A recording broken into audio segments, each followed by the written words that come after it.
ලග්නාධිපති ගුරු සහ සෙනසුරුගේ ගමන අනුව ඇතිවන ප්‍රධාන බලපෑම් කිහිපයක් මීන ලග්න හිමි ඔබට අත්වෙලා තිබෙනවා. ග්‍රහචාරය සහ පොදු තත්ත්වය පිළිබඳවත් ඔබගේ ජීවිතය සෞඛ්‍ය මේ හැමදේම පිළිබඳව මේ වීඩියෝ එකෙන් කතා කරනවා. ඉතින් එකතු වෙලා ඉන්න වීඩියෝ එක පුරාවටම මම මේ සඳහන් කරන කාරණා ටික ඔබේ ජීවිතේ සාර්ථකමත් කරගන්න, සුවපත් කරගන්න එන්න තිබෙන බාධක මගහරවා ගන්නට ඉතාම වටින වීඩියෝ එකක් බවට පත් වෙනවාට සැකයක් නැහැ. ඉතින් ඔබට පුළුවන් YouTube නාලිකාව subscribe කරලා නැත්නම් අනිවාර්යයෙන්ම subscribe button එකත් ඔබලා තියාගන්න. මම වීඩියෝ එකක් දාපු සැනින් ඔබට නැරඹීමේ හැකියාව පවතින නිසා අපි බලමු ඔබගේ ලග්නයට අනුව ඔබට අත්වෙන්නට තිබෙන ඉරණම මොකද්ද? ඒ වගේ ඔබට එන්නට තිබෙන බාධක මොනවද?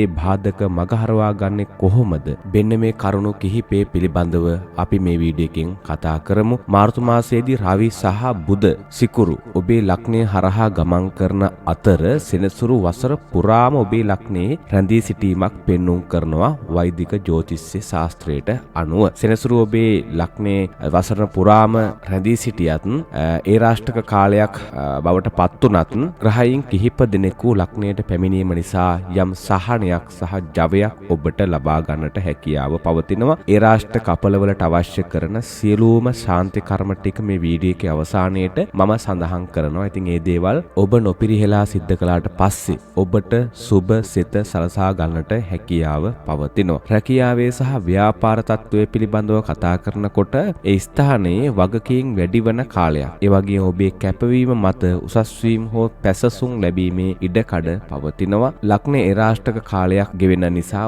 ඔබ කරන සියලුම කටයුතු දෙපාරක් හිතලා බලලා සිද්ධ කරන්නට කියලා මතක් කරනවා. මාර්තු මැද සිට අප්‍රේල් දක්වා කාලයේ විදේශ රැකියා බලාපොරොත්තු වන අයට තාම සුබදායක කාල සීමාවක් බවට පත් වෙනවා. ලග්නය පුරාවටම ඒ රාෂ්ටකයේ කාලය පුරාවටම මේ අවුරුද්ද පුරාවටම පැවතියත් අන්න බලන්න මාර්තු මැද සිට අප්‍රේල් දක්වා කාලය ඔබට විදේශ රැකියා බලාපොරොත්තු වන අයට සුබදායක තත්ත්වයක් පෙන්눔 කරනවා. ඉතින් ඔබට මේ අවුරුද්ද කොච්චර ඒ රාෂ්ටක අපල තිබුණත් මේ වගේ සුබදායක මාසත් ඔබගේ ජීවිතයට එන්නට තිබෙන ප්‍රවණතාවය වැඩි. 10 වෙනියේ පවතින ග්‍රහ බලය නිසා රැකියාවේ ස්ථාවරත්වයක් ඇති වෙනවා. සෙනසුරු ලග්නයේ සිටීම නිසා වැඩ කටයුතු ප්‍රමාද වීම හෝ පීඩනයන් දැනෙන්නට පුළුවන්කම පවතිනවා. ඉතින් ඒවට ඔබ මුහුණ දෙන්නට ශක්තිය නිර්මාණය කරගන්න අවශ්‍ය කරනවා. ආර්ථිකය සහ ධනය පිළිබඳව කතා කරනකොට ආදායම් මාර්ග විවෘත වුවත් මාර්තු මාසයේදී අනපේක්ෂිත වියදම් අධික වීමක් පෙන්눔 කරනවා. විශේෂයෙන් සෞඛ්‍ය හෝ පවුලේ කටයුතු වෙනුවෙන් මුදල් වැඩියක් වියපැහැදම් කරන්නට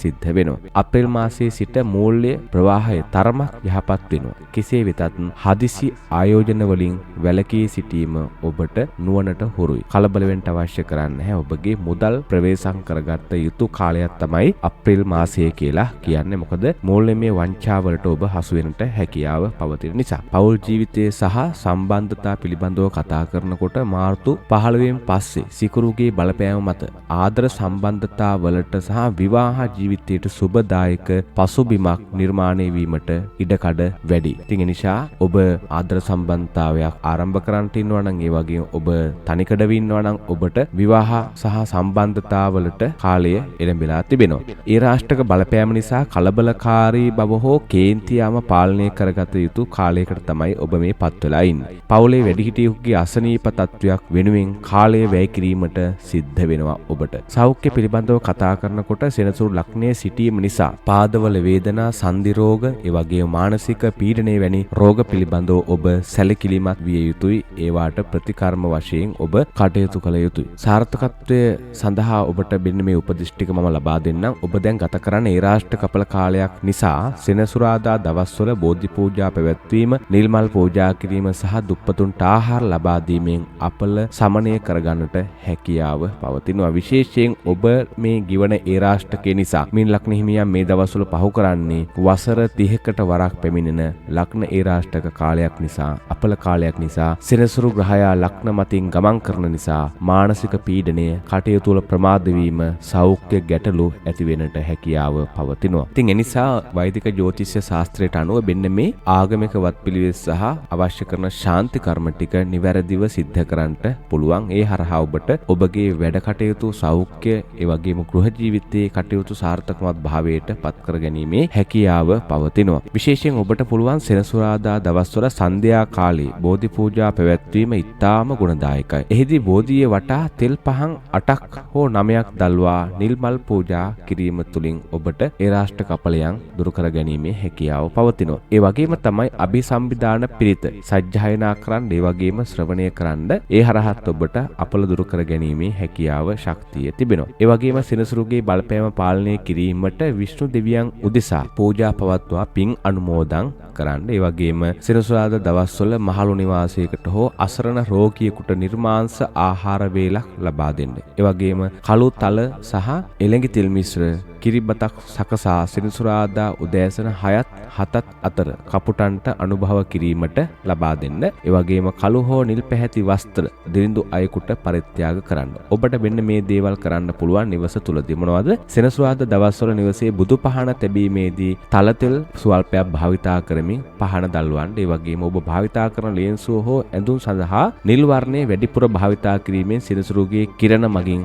ඇති කරන අහිතකර බලපෑම අවම කරගන්න පුළුවන්කම පවතිනවා. බෙලිකොළ, විෂ්ණුක්‍රාන්තිය, නිකකොළ වැනි ඖෂධ වර්ග තම්බාගත් ජලයෙන් සෙනසුරාදා දිනක ස්නානය කිරීම ශරීරයේ පවතින අපල ශක්තිය ඉවත් කිරීමට උදව් උපකාරී වෙනවා. ඉතින් මේ දේවල් ඔබ සිද්ධ කළාට පස්සේ ඔබගේ කටයුතු යම් තාක් දුරට සඵල කරගන්න පුළුවන්කම පවතිනවා. 80ක් විතර වගේ ඔබට මේ ශාන්ති කර්ම හරහා ප්‍රතිඵල ලැබෙනවා. ඉතින් ඊට කලින් ඔබ සුවපත් වෙලා ඉන්නට ඕන, ඔබ යහපත් කෙනෙක් බවට පත් වෙලා ඉන්නට ඕන. ඔබගෙන් කිසිදු කෙනෙකුට කරදරයක් විපතක් වෙන්නට බෑ. එතකොට ඔබ ධාර්මිකව කටයුතු කරනවා නම්, ඔබ කිසිදු කෙනෙකුට විපතක් වෙන්නේ නැතුව කටයුතු කරනවා නම් ඔබට වෙන්න මේ කියන්නා වූ ශාන්ති කර්ම හරහා බලයේ ශක්තිය තුලින් ඔබගේ ජීවිතේ සුවපත් කරගන්නට, සාර්ථක කරගන්නට හැකියාව පවතිනවා. ඉතින් මම හිතනවා මීන ලග්න හිමි ඔබට ඔබේ ජීවිතයේ සාර්ථකමත් කරගන්නට මේ කරුණු ටික බොහෝ වැදගත් වෙන්නට ඇති කියලා. ඔබට පුළුවන් YouTube නාලිකාව subscribe කරලා නැත්නම් අනිවාර්යයෙන්ම subscribe කරලා තියාගන්න කියලා මතක් කරනවා.